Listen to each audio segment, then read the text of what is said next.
اِنَّ لِلَّهِ وَإِنَّا إِلَيْهِ راجعون۔ حسن نصر اللہ اسرائیلی حملے میں شہید، حزب اللہ نے شہادت کی تصدیق کر دی۔ حملے میں حسن نصر اللہ کی بیٹی سمیت 11 افراد شہید، 100 سے زائد زخمی ہوئے۔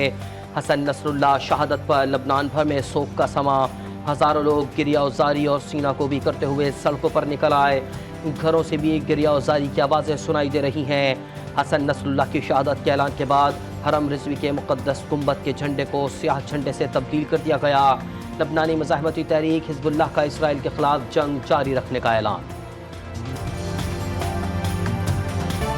حماس کا حسن نصر اللہ کی شہادت پر گہرے دکھ کا اظہار، عراقی پارلیمنٹ میں بھی گریہ وزاری اور سوگ۔ عراق کا حزب اللہ سربراہ حسن نصر اللہ کی شہادت پر 3 روزہ سوگ کا اعلان۔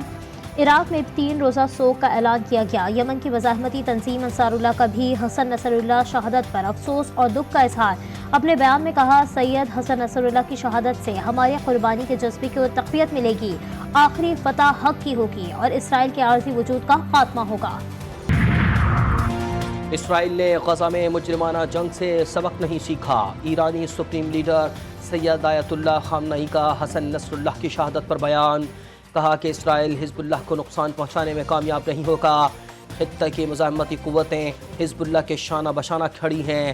مشرق وسطی کی تقدیر کا تعین مزاحمتی گروپ کریں گے۔ ان کا مزید کہنا تھا کہ لبنان پر حملہ کرنے والوں کو پچھتانا پڑے گا۔ لبنان اور حزب اللہ کے ساتھ کھڑے ہونا مسلمانوں کی ذمہ داری ہے۔ حزب اللہ سربراہ حسن نصر اللہ 31 اگست 1960 کو بیروت کے مضافاتی علاقے برج حمود میں پیدا ہوئے۔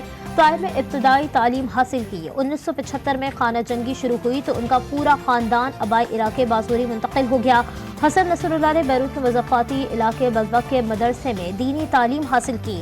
حسن نصر اللہ نے 1992 میں قیادت سنبھالی۔ ان کی قیادت میں حزب اللہ بہت بڑی عسکری قوت بن کر ابھری۔ سید حسن نصر اللہ کی شہادت کی خبر سن کر المیادین ٹی وی کی نیوز اینکر اپنے جذبات پر قابو نہ رکھ سکیں۔ عرب ٹی وی کی نیوز اینکر نے سید حسن نصر اللہ کی شہادت کا اعلان روتے ہوئے کیا۔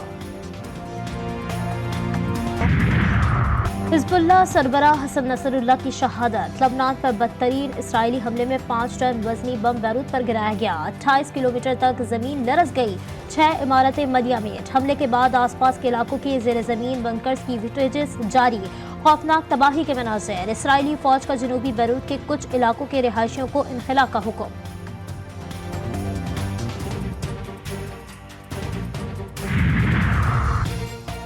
لبنان سے اسرائیلی دارالحکومت تل ابیب پر بیلسٹک میزائل سے حملہ، زوردار دھماکے سے علاقہ گونج اٹھا۔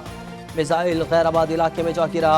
عراق سے گولان کے پہاڑی علاقوں پر ڈرون حملہ۔ یمنی فوج کا بحیرہ احمر میں امریکی بحریہ کے جنگی جہازوں پر بڑا حملہ۔ یمنی افواج کے ترجمان بریگیڈیئر جنرل یحییٰ ساری نے کہا ہے کہ تازہ حملے میں 3 امریکی ڈسٹرائرز نشانہ بنائے گئے جو کہ اسرائیل کی مدد کے لیے مقبوضہ علاقوں کی جانب بڑھ رہے تھے۔ اسرائیل نے اپنے لیے دوزخ کے دروازے کھول دیے، ایرانی پارلیمانی نیشنل سیکیورٹی کا صہیونی ریاست کو انتباہ۔ امریکی وزیر خارجہ انٹونی بلنکن کی اسرائیلی حملوں کی حمایت، کہا اسرائیل کو دہشت گردی کے خلاف اپنے دفاع کا حق حاصل ہے۔ اقوام متحدہ کے سیکریٹری جنرل انٹونیو گوتریس نے کہا کہ لبنان غزہ جیسے حالات کا متحمل نہیں ہو سکتا، مسئلے کا سفارتی حل نکالنا ہوگا۔ یورپی یونین کے خارجہ امور کے سربراہ جوزف بوریل نے خطے کے طویل جنگ میں شامل ہونے سے خبردار کر دیا۔ اسرائیل لبنان کشیدگی کا حل صرف سفارتکاری میں ہے۔ جنوبی لبنان اور شمالی اسرائیل سے جو اطلاعات آ رہی ہیں وہ بہت تشویشناک ہیں۔ ترجمان امریکی محکمہ خارجہ مارگریٹ میکلاٹ کا جنرل اسمبلی کے موقع پر وائس آف امریکہ کو انٹرویو، کہا امریکہ کا پاکستان کے ساتھ الگ اور بھارت سے الگ تعلق، ایک ملک اچھا اور دوسرا برا، ایسا نہیں ہے۔ پاکستان کو تشویش نہیں ہونی چاہیے۔